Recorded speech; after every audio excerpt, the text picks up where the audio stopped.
All right, so yeah, just tell everybody who you are, what you do, and where you work. Yeah, you kind of have to repeat it, but yeah, just start off with that, Okay, and then we'll get into it. sounds good. So my name's Gianna. I'm a strength and conditioning coach at IronWorks Performance in Broomfield. I work mostly with high school athletes that are looking to go play their sport in college. And strength and conditioning is a huge part of developing yourself to the best of your athletic potential. So, And where's Broomfield? Colorado. So Okay, where just is it like like relative to Denver or yeah, wherever it's like else? What else is there? between Denver and Boulder. Oh, okay, okay. How Yeah. far is Denver and Boulder, and then like where is Broomfield? Is it like a few hours? What Like is it? Yeah. So Denver and Broomfield are like 20, 30 minutes apart, depending on like what part of each city you're driving to and from. And Mhm. then Broomfield to Boulder's like 10, 15 minutes. Oh wow, okay. People are Yeah. making it seem because like a bunch of people like went to that Colorado game. I was I thinking like, know. what's the one where are they at? Where are they at? Fort Collins or Well, what is the name of the city that they're in? What is it called? You just said it. Boulder. Yeah, it's like they're making it Yeah. seem like it's like 3 hours away or something. I'm like, oh, okay. It's like in the middle of nowhere. Nah. I'm like, no, you can get right to Denver from there. Okay, yeah. Yeah. So yeah, so how long you been working at the place you're at now? So I started my internship after I graduated from school, like last May. And then I got my first athlete and started really coaching in late July, early August of last year. And then did you intern just your last semester? Um, so I interned over the summer, Mhm. just so I could learn like I came out of school and I thought I knew like everything about strength and conditioning, and then I had no idea what like the conjugate method was. So I had like a ton to learn. The learning curve was super steep those first few months. And I didn't really know like what to do in terms of like speed and agility training. I don't know, like there's only so much you can do and learn in a classroom, right? You just kind of have Yeah. to get into it and watch it happen, and learn to do it yourself. So that was a huge part of just like going through the programming myself, um, seeing how things And then feel and how the system. where'd you go to school and what you get your degree in? I went to school at Regis University. I initially went there for nursing. So my first 2 years I Okay. was pre-nursing. Um, and then I don't think the hospital setting would have been for me. But I was really liking anatomy and phys. So I ended up switching to health and exercise science, and that's what I got my degree in. And then what did you play sports growing up? I grew up swimming and playing volleyball. And then I played volleyball through high school, and then I played like club at Regis. But I didn't try to play in college. I ended up regretting that a little bit, but uh, ended up using the gym to fill that hole. And I think that's The what led me pain, into yes. coaching. So yeah, exactly. And like all the extra hours, like damn. And so like the gym that you're at now, I don't know much about them. Is the owner like a conjugate guy and you learned a lot from him or just reaching out to outside sources? Yeah. So the staff, we ended up getting connected over Instagram, but Christian, the owner, played football at University of Northern Colorado and then got CSCS conjugate tactical and then I think West Side certified. And Okay. then Josh, same thing, like CSCS conjugate tactical, USA weightlifting. And then they all played like rugby or football in college. Um, so, and they have all have like 10 years of experience coaching. So I feel really fortunate to have landed where I did. It's like an excellent environment to learn in. Like they say, like a rising tide lifts all boats, and the standard there, I think is pretty high. Um, I don't know. I like a lot of what we do, and I like the community aspect of things too. Like I feel like our athletes really know that we care about them, and as a staff, we care about each other. Um, but yeah, we do a lot of conjugate style stuff for the athletes because it works really well. So I'm training the Mhm. central nervous system in that way, just for speed. Like the dynamic effort method, I love using that in season for my athletes. Um, yeah, Talk about some differences. What you guys are more so you. I don't know if you guys do your own individual program with your clients, but how do you do your in season versus on season? Like you say like you like using the dynamic method. during season, but in the off season, does it look more like, I don't know, like a 5-3-1 or brief maximal tension stuff?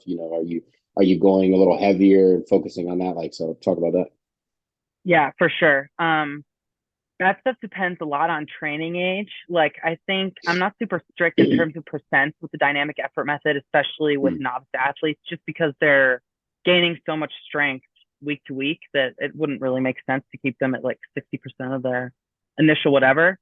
And it's also a lot of these kids don't really have an off season. Like they play, like they maybe have a month off, and like most of my athletes are soccer players and they have like a month off in December and a month off in July. But other than that, like they're playing pretty much year round. So it's hard to periodize a program. And I tend to go mostly off athlete needs and like sport volume. So if they're in like the heat of their competition season, we're trying to get, low volume lifts with high intensity. And then when sport volume is a little bit lower, trying to make sure work capacity stays up and that we're keeping the base of their strength as high as we can. So running more towards like 80% or higher of their max. Love using a box squat a lot of the time for rate of force development when we're trying to go heavy for things like that. I think trap bar can get a little sketchy just because it's so easy to pull from that position. Yeah. As far as deadlifting, do you guys do primarily just trap bar, or do you do any sumo and conventional deadlift? Yeah, sumo. I don't have a lot of my athletes do conventional just because most of my athletes are female. And we all know like knee valgus is, tends to be a problem more so on the female end of things. And I think developing strength in the adductors and their lengthened position is really important for being able to maintain a wide stance and not put that excess stress with the knee valgus. So like running sumo for sure. Try to run like a wide stance lower body and a narrow stance upper body in the same week. So a session would look like a sprint and then a plyo superset with a heavier lift or a banded dynamic effort lift, something like that, and then accessories after.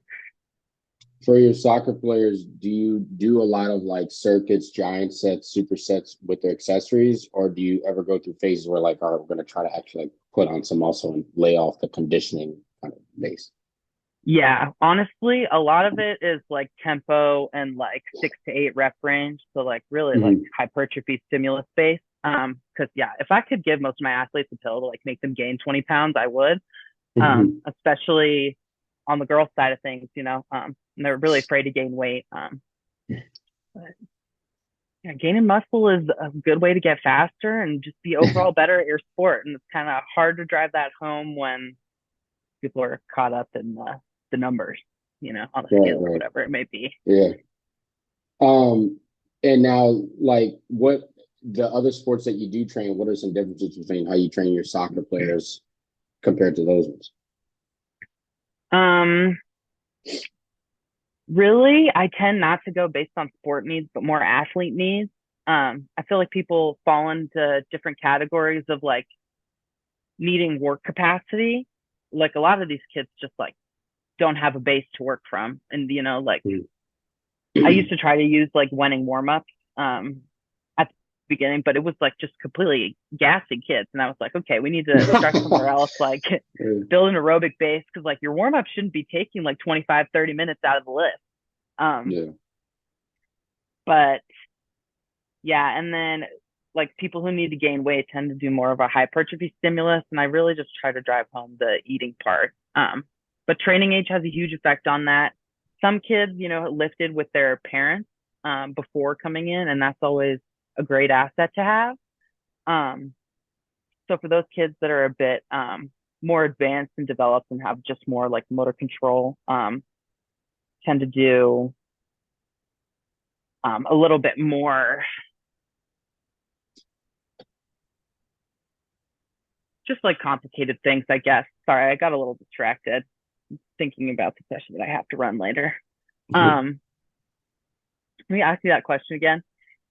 I was just, oh God, what the, oh, it was, oh Soccer no, players versus other athletes. Yeah, and then you were Sorry. like, I don't really train. You're trying to build that work capacity because a lot of them were getting exhausted even when you're trying to just do the running warm-ups. Yeah. Yeah. But yeah, really just trying to program based on athlete needs. Like some kids like can't be explosive to save their life. Like plyometrics are super hard for them. And a lot of that I feel like depends on training age and how early they specified in their sport. You Mhm. have kids that have been just playing soccer since they were like 4 or 5. That's crazy. Um, Mhm. and just it's hard to when selling to parents, they want to hear the like this is really good for like this position of your sport. Like a lot of parents ask like, is this going to be specific enough for my kid for their sport? And it's hard to explain that your kid has already done the specific things for their sport and they're doing those specific things in practice. And like, sure, we're going to prioritize things like rotational power for like my throwers or baseball athletes, softball athletes. But like, at the end of the day, your kid just needs to get stronger and more powerful. And that's going to look the same pretty much across the board, no matter what sport you play. What does your jumping look like with your kids? What like variations do you like focus on? How often are you doing going for record versus multiple sets, multiple reps, stuff like that? I like to rotate things on like a 3, 4 week basis. And then like most kids are on a 2 times per week program. So I try to do a vertical jump Okay. one day and a broad or a horizontal or lateral jump the other day. Mhm. Um, I like using a depth drop to Mhm. whatever primary plyo it is, just for the rate of force development stuff, and generating quickness. Or same thing where we're maybe doing a lateral movement and then up onto a box or something like that. So looking to change direction, make that as fluid and graceful as we can. Um, and that I think is where a lot of kids see gains really quickly, where things are super clunky the first few weeks and then Mhm. start getting a little bit stronger, feeling more confident, and things look more graceful and athletic. Now, the vertical one, is it just box jumps? Do you guys have any jump mats or anything like that? Like, how do you Yeah, go about we have a vert mat, and then I'll do like weighted dumbbell jumps, depth that? drop onto a box, lateral bound to a box, broad jump to a box jump, whatever it might be. Um, but in terms of records and stuff, probably like once every 4 to 6 weeks, we'll go for like a best. And then for sprints, it's a little bit more frequent, it's like 3 to 4 weeks. What do you guys have access to distance wise for your sprints? So we have 100 feet of turf in the new facility, and then What is that in yards? Is that like 30? yeah, Yeah, it's like 30, and right? then Okay. So what are yeah, you guys and doing? then Like 10s and 20s? yes, Yeah, like okay. a flying 10, a 10-yard split, whatever. And then we also have a treadmill, so that records meters and then speed in terms of miles per hour. Okay. Do you guys ever do 5, 10, 5s too? Yes, Okay, yeah. okay. And then especially like getting ready to send kids off to college, or kids who are in the recruiting process, those numbers are super helpful for them to have. So whenever we need bigger distance, like if we need to run a 40 or something like that, fortunate to have a lot of fields around in Broomfield. Oh, okay. So we'll go to Yeah, like y'all a ain't got a public city field. really, so. Yeah, set up the lasers, and try to take a big group out there at one time. But yeah. As far as like your dumbbell jumping, I don't know, did you get to buy Jared's book? Like, are you following like his principles, or like have you got to talk to anybody that to tell you like how like waving goes on the mat as far as like dumbbells and picking dumbbell weight for kids and stuff? No, I haven't really. I try honestly for a lot of the kids. Most of those athletes that I have gotten within the last like 4 months. So training Okay. age wise, like still super young. Mhm. So especially if they're only getting in like twice a week. But no, I haven't. I'd love to hear if you'd like to explain. Yeah, yeah. So let me see if I have it. I have it right here, I think. Where's this motherfucker? It's super thin. It's a little guy. Like he'll when I went to Jared, because Jared's down here, and I remember I went to visit him, and he was like, "Yeah, you can like read it in like a day, but it has like all the info in here." So this is his book. It's like 100 and I think minus shipping, it's like 100 and like 80, I want to say. But it's like 60 pages long, but it actually details like all like everything he's done with like I mean he's the one that basically popularized the jump mat. Like the Yeah. jump mat is in business because of him. But he talks about like not based on their squat numbers, but based on like their weight and then like I think their strength ratio, like what dumbbells you should use for that kid.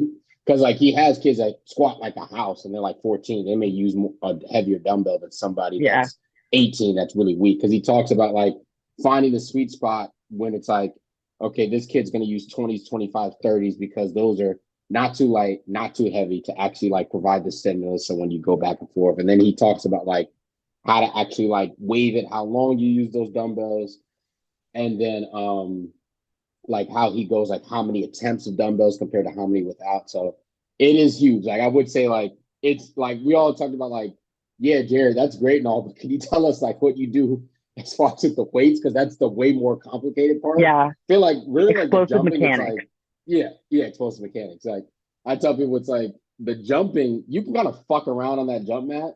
And if the kid is just jumping hard with and without the dumbbell, you'll get better. But Yeah. you can go as hard as you want doing the wrong shit with those squat, bench, deadlifts, and everything else that comes with it. And then the dumbbell jumps are going to be you'll plateau quick, you know. So Yeah. we've been telling him you need a 500-page something book on that. Yeah. Like the jump book's good, but that's like the meat and potatoes, you know. Yeah. But I definitely would recommend like when you have the funds to throw $180 for a 50-page book, do it because Okay, it for just sure. it leaves a lot of the guessing out. I would say that. But if not, I got him when I interviewed him on my podcast like 2 years ago. It's almost like 3 hours, and I swear I got like every question. People were not they were not repeated questions. I was like trying to seek out all the little details he Okay. tries to hold back. So I'll definitely tune into that because the dumbbell jumping is like because like I have found like some kids, it's like oh we went up to this dumbbell and it's almost like looking back, ooh that was a wasted week because it was too light or too heavy. So Yeah. that's just something to look at. What do you guys do for like recovery and stuff in the gym? I know like you're gonna just try to get the kids to eat and sleep, which they won't. So what do you do inside the gym? Yeah. I think again that's where work capacity Mm. comes into play, especially for the in-season kids. And this is why like it kills me when parents like stop strength training when their kid goes into season. It's like, no, like Mm. this is the most important part. Because the more work capacity you have, just the more capacity you have to recover and to clear waste. So that's definitely important. Building a nice aerobic base, doing lots of local conditioning. That's what accessories end up coming down to. If it's like hypertrophy or just local conditioning stimulus. Um, and then I run mobility a couple times a week, Mm. where we do like some isometrics at end range. For baseball players, we typically do like shoulder, elbow, and then like You're torso, like a FRC, right? spine. Yeah, Yeah. I'm not certified or anything, Yeah. but I learned from No, someone who I'm the was, same. and Yeah. I just feel like it's so valuable that like I would be remiss if I wasn't including that or at least offering it. Um, and it's also like a huge sell when like a kid comes in and they're like, yeah, like my hip is killing me all the time, and then like you run them through a pale rail and they're like, oh my gosh, like so that's exercise isn't supposed to work like that, like where you see instant results, but FRC kind of does. So it's kind of cool to get people to buy in that way, where it's like, no, like we can really help you, and like developing strength at your end range is super important. So I guess that goes on the injury resilience side of things because we can't prevent anything ever. But Do you guys do any body tempering? I don't know if you no, have the that would be tools. great. I would love to get body tempering stuff. Yeah. And then we've invested in, I believe, a cold tub, and then I think we're gonna have some boots. Because now in this Oh, the new boots space are that we have, nice. yeah, we have like a real front office where we can, like a room where we could do that. So, And what are you doing for your own lifting? Are you training for anything specific? I'd like to do a powerlifting meet in the future. I think I want to wait till my training gets to a point where I'm proud of it, and then I'll look for a meet instead of the No, other you way got to get your around. feet wet. I Because have think done it about once. out like any all the good coaches that I know. I mean, like I train powerlifters myself, but like coaches that like been doing it for 20 something years, they'll tell you when you suck is actually the best time to go because no one knows your numbers and you know your numbers don't fucking matter. And then you can get all the jitters out the way. Because no matter what you play the Yeah, sport, it's a very awkward thing where all of a sudden it's just you. Like you didn't play an individual I sport, know. right? it's just Yeah. you, like, especially if you don't have anybody. Like, I went with one of my uh clients and we both competed. But for the most part, you're like backstage by yourself. You gotta learn all the like when to get on stage because you can Yeah. When to miss your warm chance, up. like all that, and just like Yeah. cueing and like someone telling you when to unrack it, like that matters. So like if you get that kind of out the way while you're not like trying to get close to like a state record, if you're, I don't know how strong Yeah. you are, but like that you should. And plus, like you'll realize how much fun it is. It'll maybe make you want to like go even harder Yeah. because it is a I lot of did fun. one Like, last December. I oh, did okay, okay, compete last December. So I did it once. That's when Alex was training me. okay. So I was on his powerlifting program, and it was fun. And there is something like super humbling about standing there on the stage in the singlet while like whatever music they choose to play plays. Um, but yeah, it was super nerve wracking. And I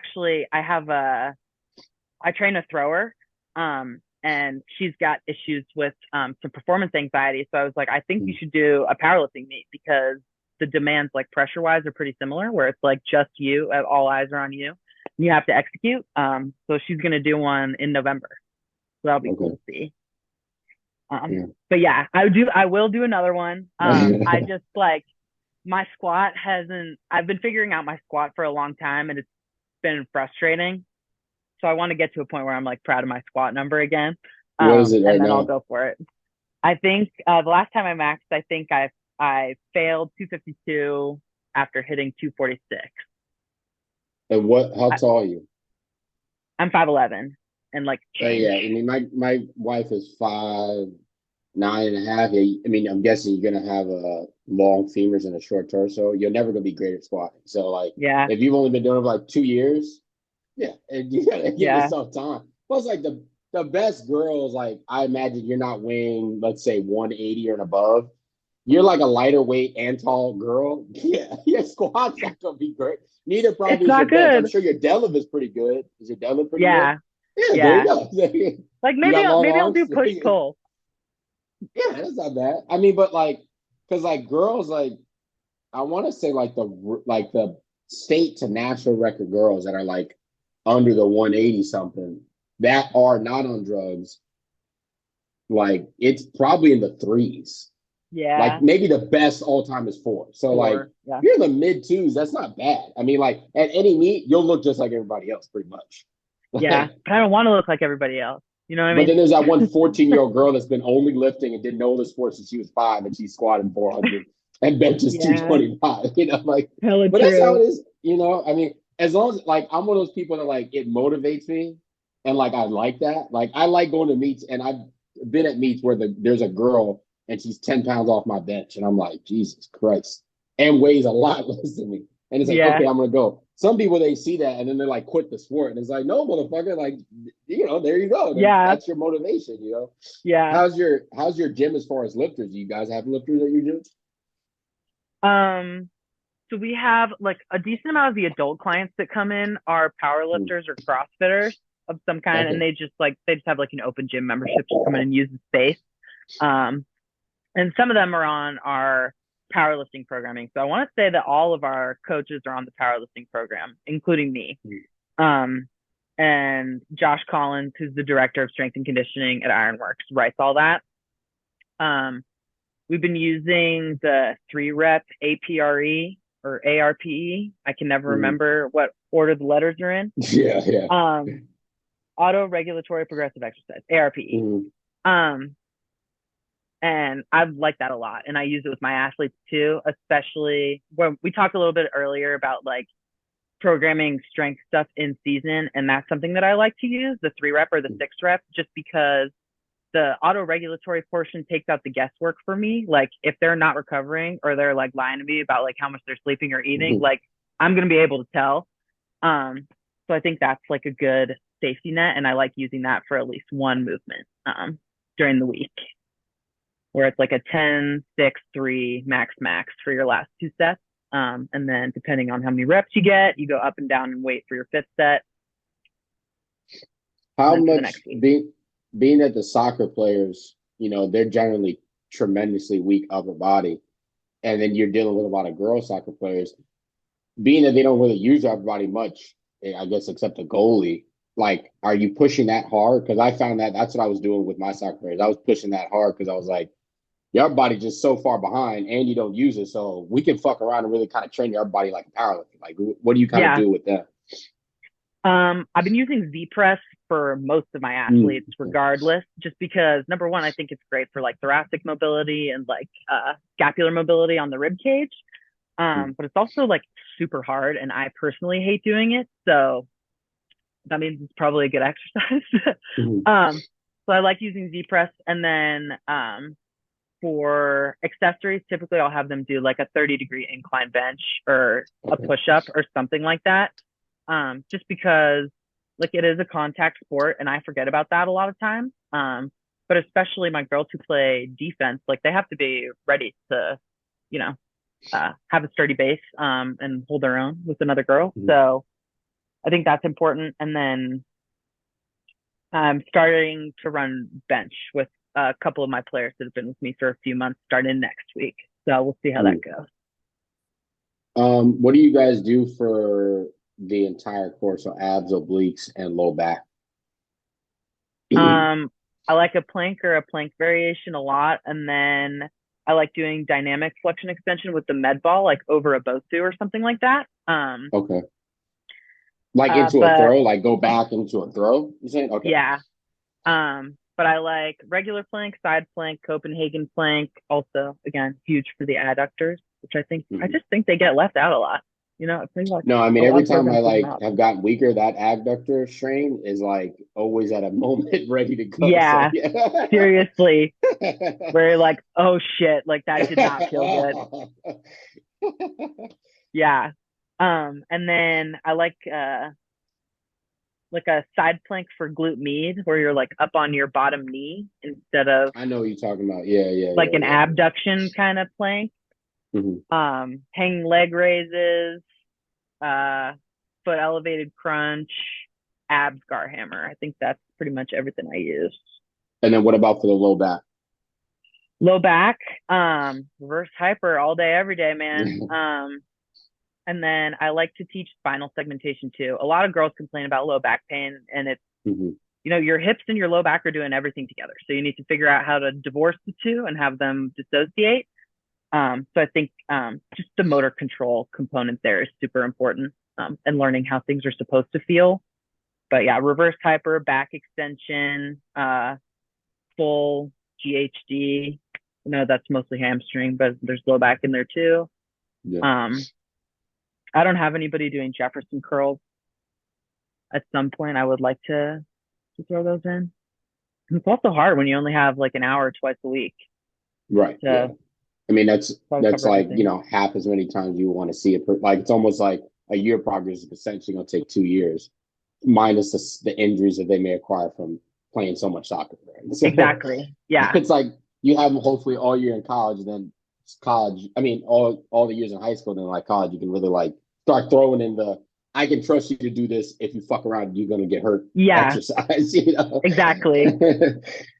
How much like for the conditioning time when they're like not, I guess those 2 months, are you doing like with the sled or the ATP? I don't know if you guys have one, the belt Scott marching, like how much you Yeah. using that for your conditioning? We have an ATP. I have my athletes do sled drags for a warm up almost every day, just because I Okay. think it's really good for knee health. I Hmm. feel like just walking backwards in general is great for knee health, and also like quad work capacity. Got to have it. But then for like a conditioning day, I like using like a circuit where it's like a carry or a march. I also like a Zercher march a lot with the Okay. barbell. Um, so like a carrier march with dumbbells or the farmer carry bars or whatever it is, and then the bike. So interval on, interval off. Each one go through all three, and maybe throw something for core in there, like a gar hammer for a minute on. Or I also like full extension on the GHD and rotating with the plate side to side Hmm. for obliques. Trying to think of anything else. Oh, pushing the sled. Love making people push the sled. I think it's a great strength stimulus and cardio stimulus. And it teaches kids how to get tight.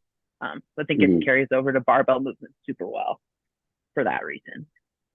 What about isometrics? What type are you guys doing? How often? Whenever kids complain of knee pain, that's like my first stop is like a wall sit or some max effort isos in at like 60 or 30 degrees on the quad extension machine. Um, Okay. so like a weighted wall sit or something like that. And then I've again with the soccer players, a lot of them have been in cleats for a super long time, and as a result, their feet are really weak. Mm. So I'll do like front foot elevated, but just the toe on and in a split squat, and then down in Okay, an yeah. ISO hold to get the midfoot nice and active. Really like that one. Everybody hates that one. Um, and then yeah, planks in Copenhagen. I'm trying to think of anything else. Oh, overhead march, overhead ISO, like those a lot. And what about like you said, they come in twice a week. How are you doing it? Is it a 2 day plan or is it a 4 day plan spread out to 2 weeks? It's a 2 day plan, Okay. So what does that look like? Is it full body or is it one upper, one lower? full body. That's what I tend to, and just also because sometimes kids miss their second session. Um, Okay. so yeah, I run full body, and then so it's sprint variation to begin with. I've really been liking like a jump back to sprint or like a vertical jump to sprint or a broad jump to sprint, something like that. Um, just because change of direction is where things get super sketchy, especially with the like the ACL tear rate in female soccer players is Yeah. just obscene. So I like to try to prepare things for changing direction quickly. So we'll do yeah, sprint and then main strength movement.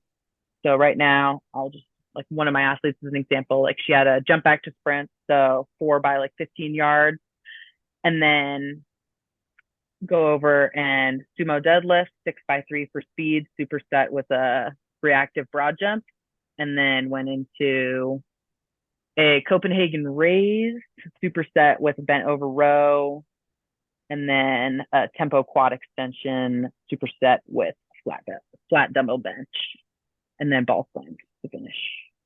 That was her day yesterday, And and then so what she'll is box the, squat. oh, sorry, go ahead. No, sorry, what were you gonna say? I was just gonna say if that's kind of like the speed day, what does the other day look like? The other day, a little bit heavier for so sprint stays the same. Still going to do a vertical jump, but we'll do a heavy, like 8 by 2 box squat, working up Mm. to as heavy as we safely can, where it's Oh, moving. so But you take like 8 sets to just progressively go up. You won't try to keep the weight the same. we'll go like the first 3 sets to warm up, and then try to Mhm. go the five at, Okay. and then I manage volume that way, where I try to keep the 5 sets the same week to week. Okay. And then if their warm up's not looking good, we'll adjust weight wise. And do you ever change the like instead of by two to by one or by three or by four or by five? Yeah. And how So often like does that change? Is that 3 weeks? yeah, pretty much. If I feel like we're still getting a good stimulus out of something and still seeing like pretty big gains week to week, then I'll keep it for longer. But I think the conjugate 3 week rotation works pretty well for most people. Okay. I talk about this because I've been trying to like I've been trying to get more women on my podcast, but as you know, there's less girls that go into the field.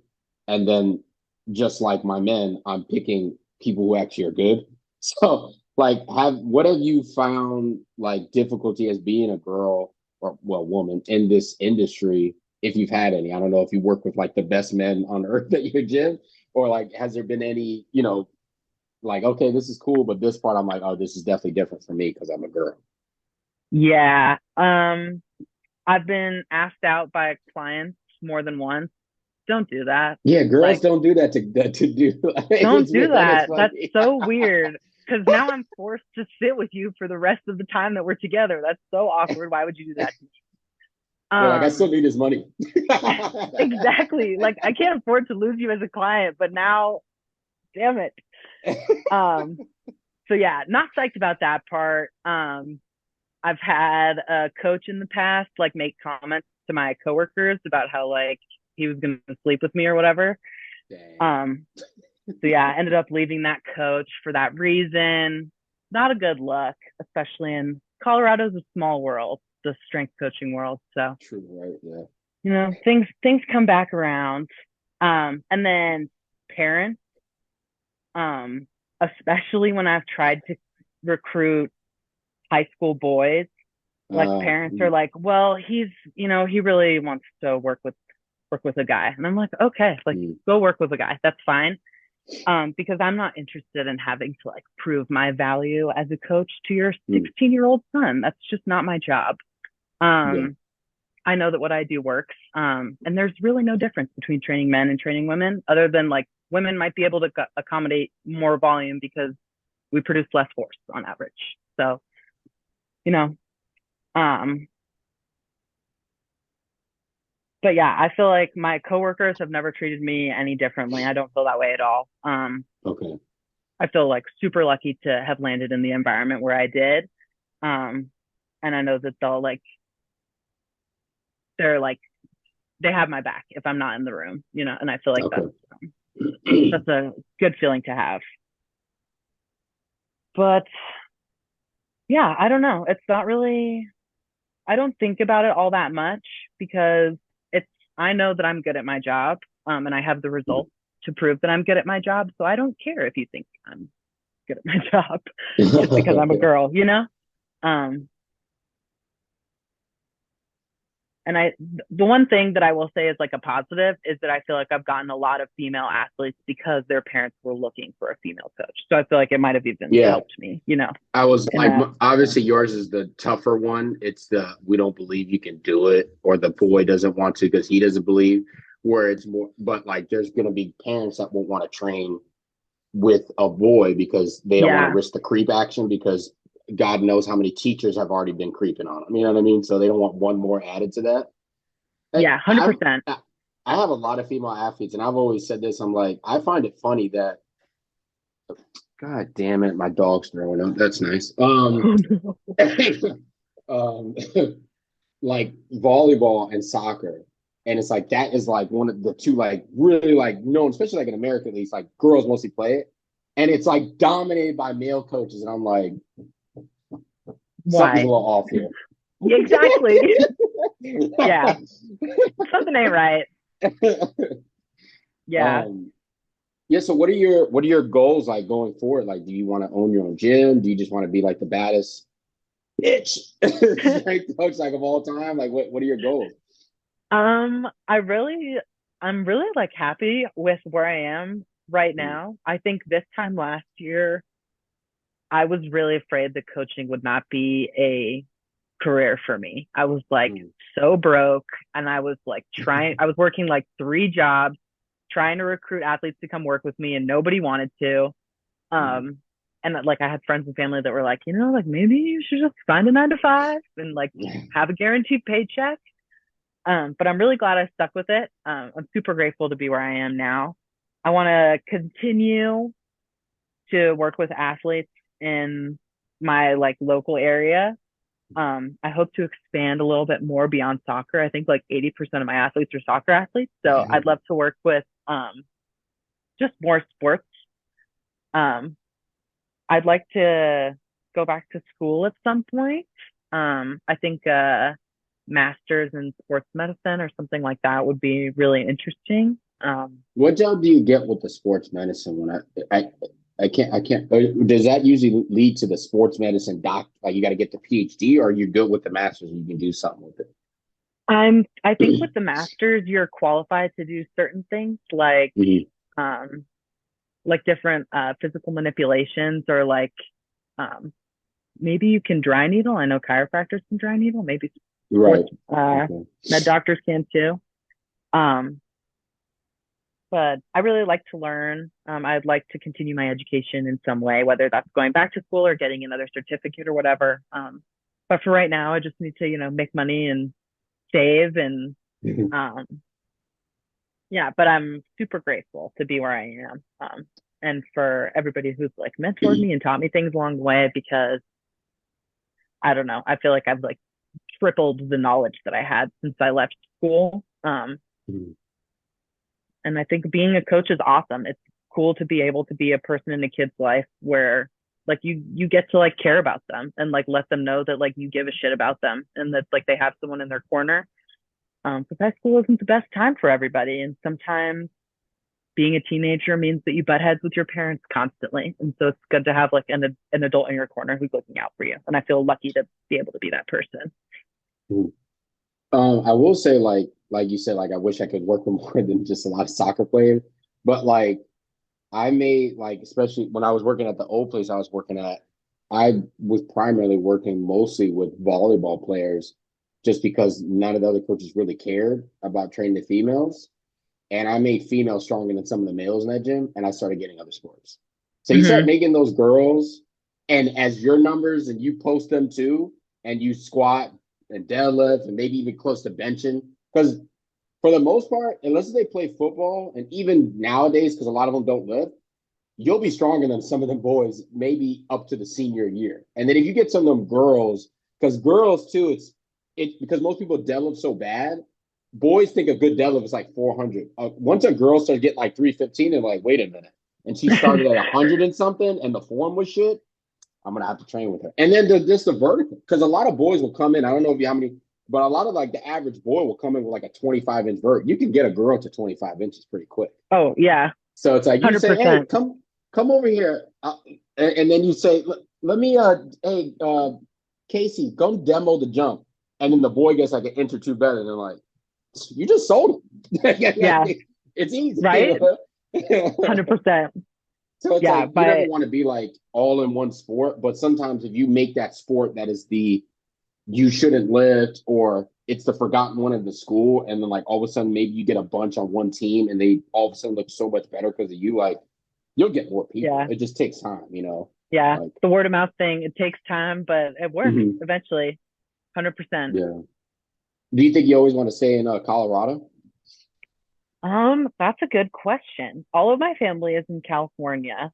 Um, Mm. so that's like I'm homesick, sometimes, but I do really like it here, and I don't know that I could afford to live in California.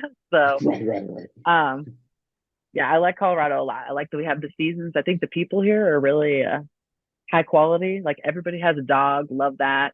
Um, yeah, I like it here a lot. Plus, a lot of stuff is legal, so it's pretty good. Yeah, I'm in Atlanta, indeed. and it's like not a secret. People do a lot of stuff. For some reason, it's still not legal. I don't know why.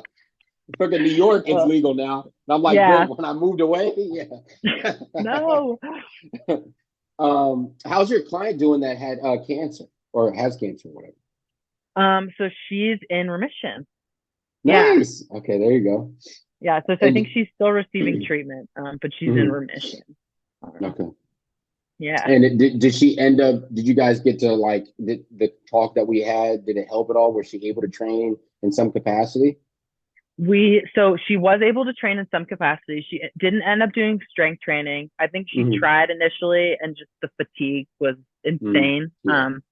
But she's kept like doing things like walking and like stretching at home. And I believe she's still doing yoga. Um, Mhm. but yeah, I think the daily movement and like the breath practice helped a lot. How are you doing? I'm doing pretty good, right? As of right now, I'm in remission, and we're supposed to do another PET scan next week, and then we'll try to pretty much make a decision if I'm gonna still go in to do the crazy stem cell transplant shit, or am I gonna be able to just do maintenance chemo, which is what she's probably doing. Yeah. Because if I'm in remission, I told my doctor, I said I'm not, because a lot has changed since my first go around. Like they changed the type of chemo they gave me. Like I wasn't doing meditation and all this. Like I did this like self like work like class and everything that I did all this time. So much has changed. I'm like, if I'm in remission, I'm not doing it because I'll be out of work for like 4 to 6 months if I do that stem cell Damn. transplant. It's like it wrecks you. Like so, I'm like, let's see if we can just do the maintenance chemo and if we keep it away. Because I'm feeling Yeah. like excellent. I think this time, last time when I was in remission and they did that first PET scan, then it came back, that in between part, I was not feeling good. And I was like, I don't feel like it's gone away. And this time I'm like already gaining weight back. I'm like eating like normal. The eating part is the biggest, like, because you lose your fucking appetite. It's Yeah. terrible. um, but yeah, I'm happy that she's in remission. Yeah, and I've definitely learned like there was a part this when I was doing chemo this time, I didn't train for a whole month. I was that fucked up. And I was just like, I know I could work. I could even just do like arm day. And I was like, it's probably eating into the effectiveness and my recovery from the chemo though. So like it's Yeah. good. Like I think yoga, FRC, like those become like intense workouts when you're Yeah, done, 100%. and just going for a walk, Yeah. like but yeah, so that's good. Yeah, and every time you get one of those type of people in those extreme cases, it's good because like for me, I literally personally can use it, but you can be like, hey, you see her? Shut the fuck up that you're tired. I don't want to hear that Exactly. shit. What was your excuse again? You were tired this morning? Please. um, do you want to talk about anything before? Because I don't have any more questions. Um,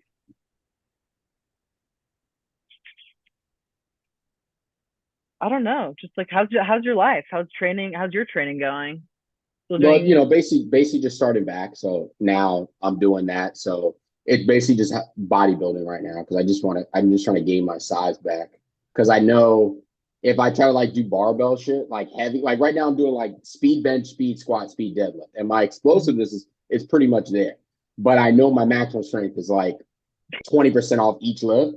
Instead of mentally fucking myself, mostly because I'm just smaller, I'm like, I'm just gonna be satisfied with like kind of being an athlete right now and just getting size back. Yeah, So I could say mentally, like, I'm good, I'm good, I'm good. And then one day it's like, all 100%. right, let's just see where we're at. You know what I mean? Yeah. Oh, I was gonna say, because you were talking about cert, like what certs do you have right now?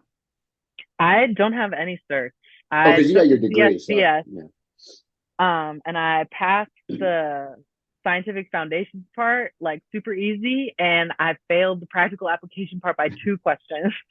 So, Uh, and then I was planning on taking it again, but my boss was kind of like, well, like I was already a couple months into coaching at this point. He was like, well, I feel like you're doing a good job and you have your degree in exercise science. So, um, not a rush. Um, and I'm thinking at this point, maybe I'll save up and maybe get the FRC cert, the costly one, but I think that would be super valuable. And I'd love to learn more about the internal strength model, especially like when it comes to hypertrophy stuff. I follow a couple people like, I believe like Range of Strength. He follows mm-hmm, the internal strength model for and Strange Grayson, where like you work each tension each like tension point in the muscle fiber mm-hmm. to failure for like one set for hypertrophy. I think that stuff is super interesting. I'd love to learn more. Um, but yeah, I don't hold any certs, just a degree. Yeah, I would definitely say like if you can, I wouldn't start with the special strengths one because that one is ginormous. Like I did first the personal training one that they have, which is kind of like their mid level. But if you haven't, like, have you read the book of methods and the jumping book and that little bench and deadlift and squat book that they have? Because that's essentially what that personal training cert is. It's just those like 4 books. The special Hmm. strength book is like 20 books. That's the one Yeah. that has super training and all that in it. But like I would definitely like work towards those because if you're primarily using it, especially if you're using like traditional stuff, like I always tell people like I can't or I won't just like read one book or read. I'd rather be like, okay, I paid and done this cert, so now I'm gonna go hard and study for all these. But then you can like really like dive deep into like all Louis stuff, and then like all the places where he learned all his info from. Because like a lot of people will take the middle one or even the special strength one, and I'll say most even the special strength test is just memorizing all of Louis stuff. But Hmm. like when I was forced and I was like, well, I'm finally going to read super training, which took like 8 months. And I'm going to read science of sports training and the manager training. But like, then you're like, oh, okay. And especially because those dudes were doctors. So they're like, actually like, it's easier in a sense. Like, yeah, you got to look up some of the words, but like, you know how Louis shit, it's all over the goddamn place. So it's Yeah. like, then you're like, oh, this is where the source where he got all this from. Yeah. It'll make you way more well rounded. And you're like, this should be in my exercise science degree. That's the reason I won't do that Yeah. degree. I'm finishing my bachelor's now, but it's in business, and I wouldn't get it just because it's so much on knowing the bones and the muscles. And I'm like, as you said, you got to work and you got to intern. You probably actually learned how to finally train somebody. Yeah. That's fucking Exactly. disgusting. You owe Like all that money, and it's like, you know. exactly. But it's like, yeah, you can tell me like the origin and insertion of a muscle all day long. That doesn't mean like you know how to make somebody bigger, faster, stronger. Um, Mhm. yeah. Oh, I was going to ask you, do you use Olympic lifts with your athletes? I know a lot of coaches have like different opinions about using the Olympic lift. So it's funny about that. We talk like I have a private chat with a lot of conjugate coaches that I've made friends with over here, and that comes up because there's like two or three out of like the 30 that do use the Olympics. Now they don't do full. None of them do snatches. They'll do a lot of like from the hang position or clean Hmm. pulls, and I don't mind those because the athlete can get into that triple extension, which we're working with. But Jared talks about it all the time, and I'm so adamant about it. You get triple extension once you learn to jump, which takes a few weeks, doing dumbbell fucking jumps on a jump mat. So if it's not heavy enough to produce a lot of force to get stronger, use the regular barbell lifts, which are much easier for them to learn. And if it's about triple extension and the explosive part, you could do that better, quicker, and safer with a dumbbell jump. But like Louis said, the word Olympics in front of it, so people want to do it because it's fucking cool. They do look cool, Yeah. but I always say there's very few coaches because I did Olympic lifting for a little bit when I was 19 with a coach that came from one of those Ukrainian countries who's a strength coach first, then became a physical therapist, had been lifting since he was 3. I know the difference between him coaching and 90% of the people I see on Instagram. So first you got to be qualified to do it. And it's Yeah. like all that to know that I can do something that takes less time and is technically probably more effective. Why the fuck do I care about that? Like Exactly. and the annoying part, I will say this is that, like Jared says, he learned to do the Olympic lifts for the kids that play football that are going to major programs that they're going to Olympic lift, and he doesn't want them coming in from like ground zero just to teach Yeah. them how to lift. But he said a lot of the kids, I don't even deadlift them a lot. We focus so much on the squat. If they can deadlift 600 or 700, guess what? They can do the same bullshit 275 to 315 pound clean with Yeah. barely any time put into it. Then the kids that all they do is that, but they can't out jump his kids. Because at the end Yeah. of the day, who can jump and run fast and who stays healthy? I don't care how you do it. So it's like if I can get that done quicker, more efficient, with less injuries, why would I not do it that way? But it's like maybe you should know them just to know how to teach it. Especially like I've had to turn down parents, or parents are like, their sport coach wants them to do them because he did them when he was played blah blah blah. And I'm like, hey, I don't do that. I told you that from the jump, and they've left me. And it's like, well, if I just was like, okay, at the beginning, we're gonna do PVC pipe because that's all your kid can do, and we'll do that for 10 minutes, then we're gonna go fucking squat because that's you're gonna Yeah. get on the scholarship. You know what I mean? So it's like I feel like you should know it to know it, but the sad part about that is like, yeah, you can get that USAW cert in a weekend. And let me tell you something. The difference between that and my coach that's been doing it for like 20 years is a big fucking difference. That's what every CrossFit guy gets. And that's why they always get hurt because the certs are game Yeah. one. What? Most people Yeah. can't bench squat and deadlift. Why are we doing snatches and cleans? So yeah, I Yeah. don't do them. I like doing like I will do like the ones that I do is like push press, push jerk with dumbbells or barbell, depending on where the kid is. And then even for like upper body too, like med ball, like you can, and then it's like instead of with a barbell with a med ball, we can use that as more specific work. So if I'm doing overhead, chest pass, rotation, like for baseball, basketball, I can mimic a lot of the stuff they do in the sport and do it explosively. And it's just like they would with their ball. So I don't have to like teach your friend, Yeah. like because so many kids, I mean, you see the videos, the elbows get fucked up, the wrists get fucked up, their collarbones, their knees. I mean, every Olympic lifter has an ACL tear. Like it, no matter how good you are, because it is Yeah. dangerous, especially if Yeah. And you're, these kids yeah, aren't go ahead. Olympic lifters. These They're kids not, aren't Olympic lifters. So yeah, I'm in the And same camp for sure. do you have do some of the coaches at your job do them? No, nobody, pretty No. much nobody uses Olympic lifts except for, like you said, if we're about to send a kid off to college, I teach all my Mm. kids how to do like a hang power clean Yeah, with like and 65 that's the thing. pounds. And that doesn't really take too much time to learn. But like to do the full one, I mean, and that's the thing. Like you gotta like most kids can't overhead press well, and most kids are not good at a conventional deadlift. And those are the parts of those movements. And then you gotta Hmm. go front squat well, and you have the ankle mobility. It's too many things where it doesn't look good when they just squat, bench, and deadlift, and you want to just throw them all together. And like I said, I think there's going to be more and more research showing that jumping works better for developing explosive power and sprinting than Olympic lifts do. And I think people are slowly realizing that and moving away from that. But I think the problem is the NSCAA, which is a lot of the college coaches that are the most famous strength coaches, they abide by everything they do. And guess who they hate the most? Westside. And who's Yeah. adamant about not Olympic lifting and getting kids strong? The West Side West and side. conjugate coaches. Yeah. So it's a clash, and that's where I interviewed the guy that does the throws for Miami, and he's like, he's like, I do sumo deadlift, I bench, I squat them, but we also have one day a week or like every other week where we do some type of hang. And he was like, you should do them. I like doing them, and he has great success. I mean, he has girls that squat 500 pounds, but it's like I will say it was like, well, were they squatting four with you? And the reason they got stronger, more explosive, is it really because of the squats and benches and deadlifts that you do and the jumping? Yeah. And that little sprinkle on top of the Olympic lifting, how much of that is really doing, like it's hard to be like, when I know there's so many people that use Olympic lifts and their athletes are so much worse than guys that don't do them at all. Yeah. I mean, you So, watch like high school athletes try to clean in the gym, and 75% yeah, of them don't even get full hip extension. Like the bar's hitting them in the exactly. middle of their quad and they're muscling it up the rest of the way. Like that's not triple extension, not even close. So I don't know.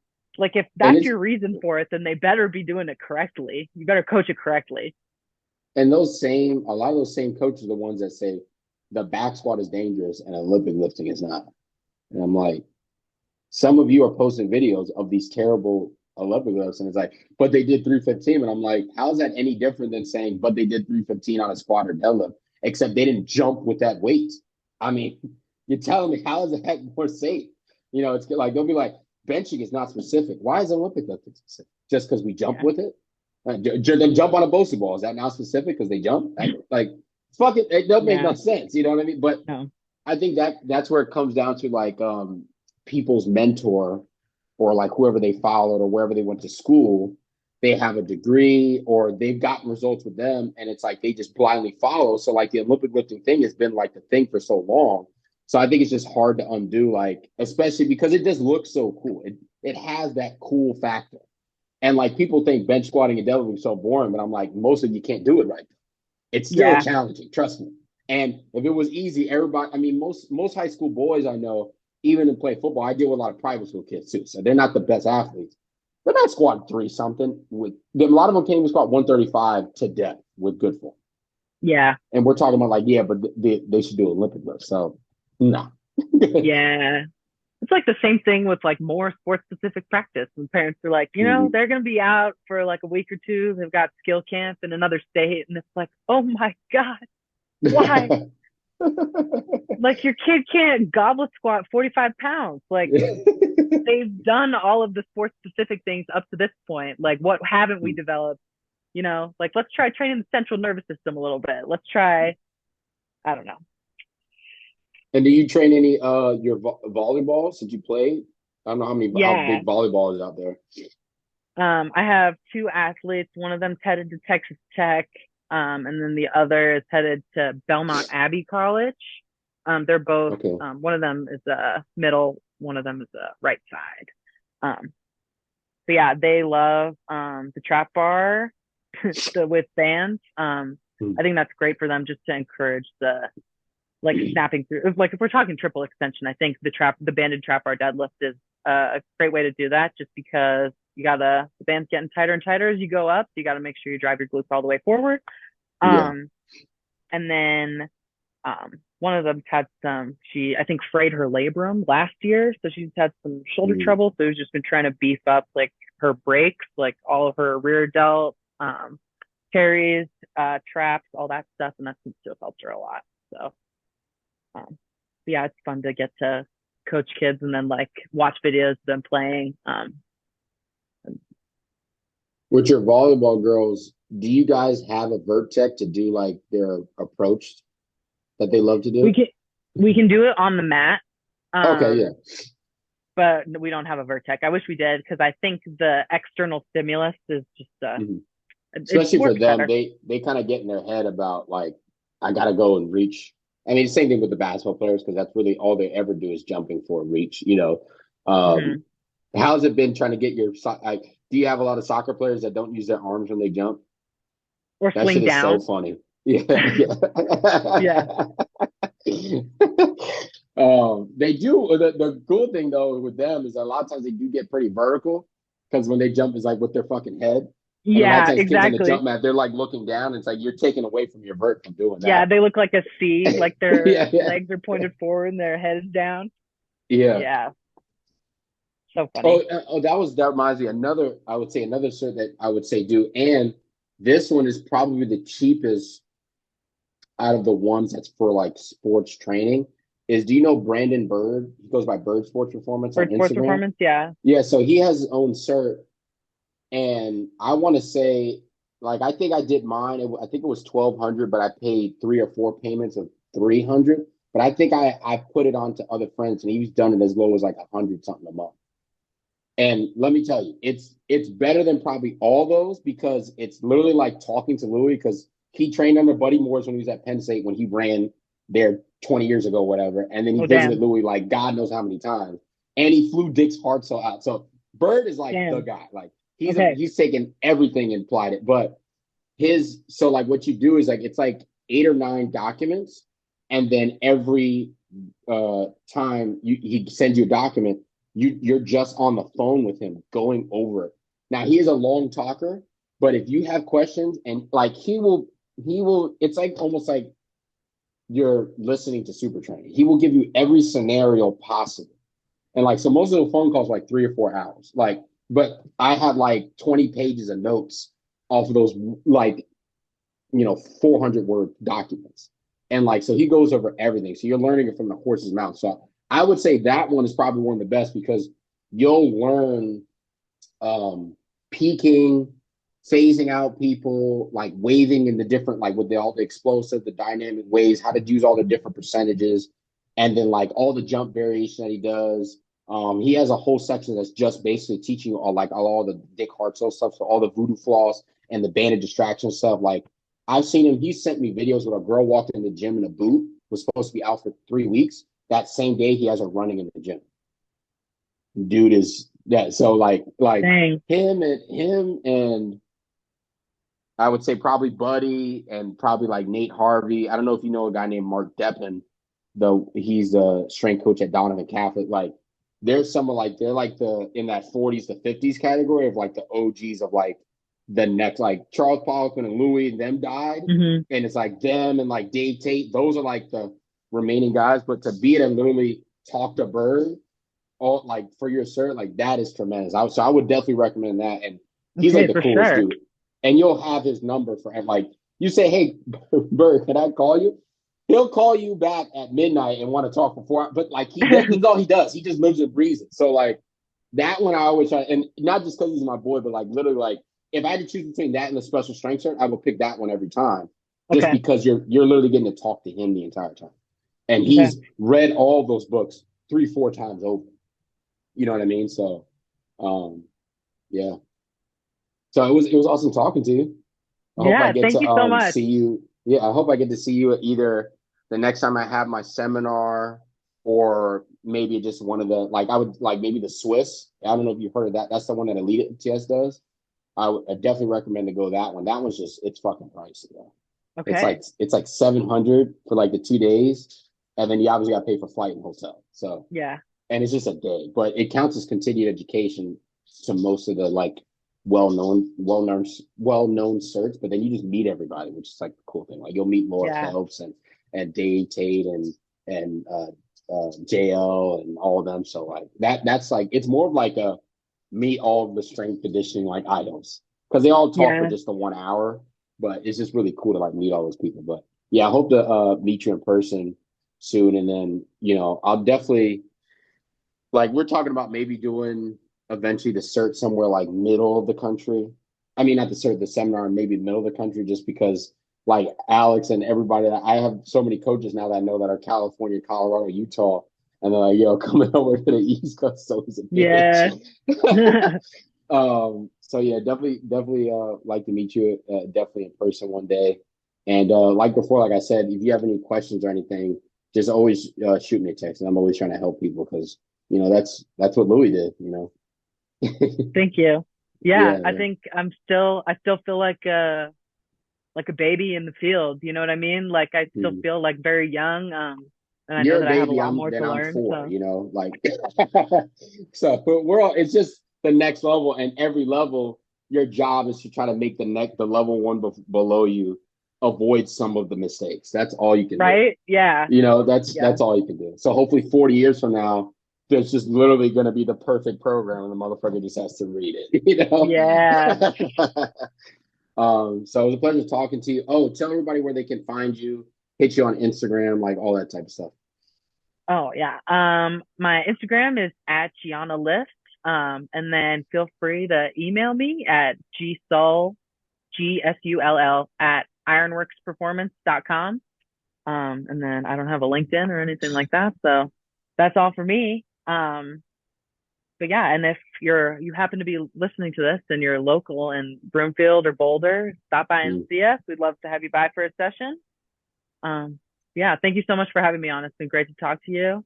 Yeah, it was And yeah, awesome. I'll be bugging you in the future. So And then when you can, some just time today or tomorrow, send me like a 1 to 2 sentence bio, like your degree, like where you work and everything, and then a good like profile picture of you. It could be like you lifting, you coaching, just something that you would like. That's going to be that cover photo or whatever. okay. Or if you have even like what's better, because sometimes I like to make like little video of the person. So if you have like a few little compilation, which like a 30-second video, that's even better. Okay. Yeah. So it was awesome talking to you. Hope to talk to you soon, and you enjoy your next session. I know you said you had one. So. All right. Thank you so much. Hope you have a good day. All right, you too. Bye. Bye-bye.